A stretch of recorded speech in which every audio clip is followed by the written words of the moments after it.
Today's TriRiot is full of T1 goodness. I'm going to talk about how I make my swim to bike transition lightning fast.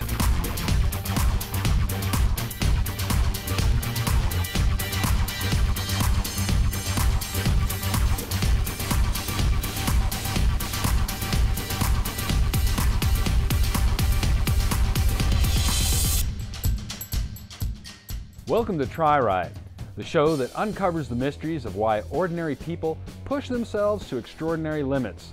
I'm your host, LG. By now, you've figured out that this show is about triathlon.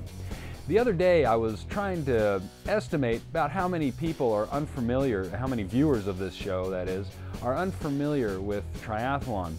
Okay, so we've got 10 total viewers. It's being kind of generous, but okay. 10 total viewers, and maybe 25% of them are unfamiliar with triathlon. So let's see, that's 10. And I figured that I should probably just step back and describe a little bit about what makes a triathlon. Triathlon is an event consisting of 3 sports: swimming, biking, and running. The distance of each sport varies greatly depending on the class of race, from short, commonly called a sprint, lasting maybe an hour or more, to ultra, commonly called iron distance, lasting up to 17 or more hours. One of the most often asked questions I hear is what happens between the sports? In triathlon, we call that intersport space a transition. There are 2 of them. T1 between swim and bike, T2 between bike and run. So that's the basic structure of a triathlon. The bikes are kept in the transition area on racks, and on those racks there's usually maybe 6 or 8 bikes on a rack, and each athlete has their own little space, their own little private transition area that they can set up however they want. There's not much space there, but they can set it up however they want. And the rest of this show, I'm going to talk about how I set up my transition area so that my swim to bike transition can be as fast as possible. Now, whenever we talk transition, the first thing that I think of is how it's set up, how my transition area is set up, the bike, my running shoes, and everything like that. Now, of course, today we're just going to talk about T1, which is swim to bike. I'm not going to talk about the running part, or T2, which is bike to run. All right, so we know where our transition area is. We know where we need to rack the bike. The next thing I want to do is I want to be sure to rack the bike properly. I want to rack it in such a way that I can get it off of that rack very quickly. So what I'll do is I'll almost always, if I have the opportunity, I will rack the bike using the back end of the saddle, or possibly the base bars, but usually the back of the saddle, never the front of the saddle, because it takes too long to get the bike out from under the rack if I do it that way. Once I have the bike racked, the next thing I look at is getting the shoes ready. With the shoes, what I want to do is I want to get my shoes so that they are mounted in the pedals and that they are in some of the position that they'll be in when my feet are in it, so that I can just put my feet, I can get my foot just right on top of the shoe to start pedaling. So what I'll do is I'll just take a rubber band and put it around the little grab at the heel of the shoe, above the heel of the shoe, and I will slip the end of that rubber band right by the right on the end of the frame there, and then the shoe is being held up just right in place, makes everything easy.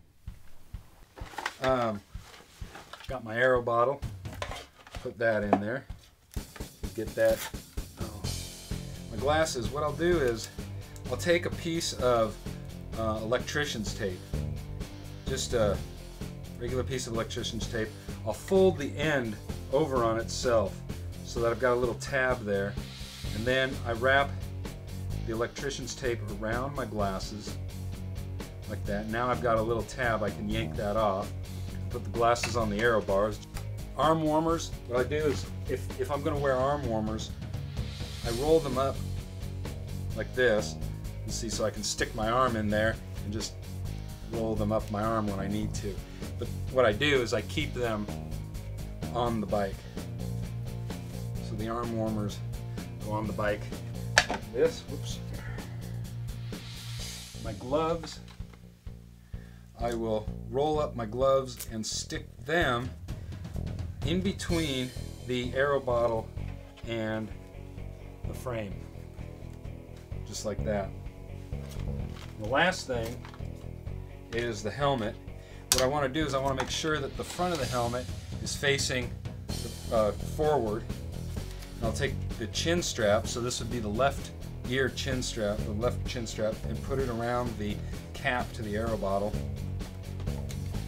That way, when I come into transition from the swim, I can just grab that and pick it up like that. And it goes right on my head. So that's basically it. Very simple, very easy. So that's a little piece of what I do to make my swim to bike transition, or T1, as fast as possible. Now there's a lot more to it. There's a lot more things that I do, and especially when it comes to T2, the bike to run transition. But I'm going to talk more about those later on in other episodes as the race season gets underway. Perhaps the bigger question right now is why? No, that's not right. Why put so much time and effort into such a small portion of the race's transition? I've got a couple answers for you. One, take a look at the race rankings for any given race you've been in. Did you win your age group by more than a couple of minutes? If you did, I wouldn't put much time into transitions. Your transitions are probably as fast as they're going to get. But if you didn't win your age group, which is most of us, how much time would you have had to shave off of your transitions to beat the person in front of you? 30 seconds? 20 seconds? That's when putting effort into transitions really helps. The other thing is that I suck at running. Not that a quick transition is going to help my run at all, but I'm just saying, you know. And then the third thing, okay, I said there'd be two, and here's third. It's a bonus. The third thing is it's a psychological deal.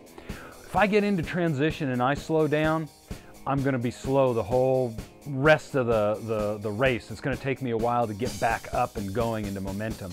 So when I come out of the swim, I'm running. When I come out of, when I go through transition, I'm moving, constantly moving. When I get out of transition, I'm constantly moving. It's just a psychological thing. So that wraps up another episode of TriRiot.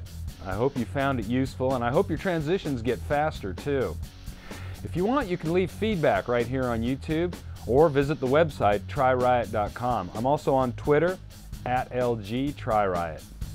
Well, until next week, stay to the right, pass on the left, and keep on smiling. For TriRiot, I'm LG.